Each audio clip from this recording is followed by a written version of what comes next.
এখন বেশ কিছুদিন ধরেই আমার চলছে মর্নিং শিফট, তাই বিকেল 5টার মধ্যেই আমার মোটামুটি শিফট শেষ হয়ে যায়। আর আজকে 9 ঘন্টা একটা জায়গায় বসে বসে এত বেশি ফেড আপ লাগছিল, এই লাস্টের দিকে আমি উঠেই দাঁড়িয়ে পড়েছি আর পুরো কাজটা শেষ করে লগ আউট করে দিলাম।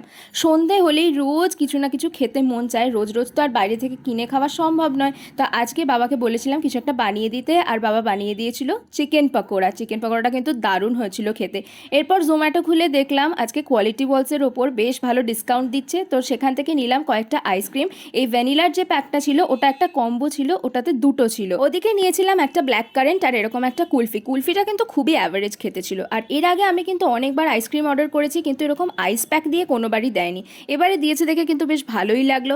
আর রাতের ডিনারে আজকে ছিল গরম গরম লুচি আর তার সাথে আলুর দম। এটা হলো অল টাইম বাঙালিদের মোস্ট ফেভারিট ডিনার। আর ওইদিকে মা শুরু করে দিয়েছে ডিনার বানানো। তোমাদের আজকে ব্লগটা ভালো লাগলে লাইক আর সাবস্ক্রাইব করে দিও। Tata, bye bye.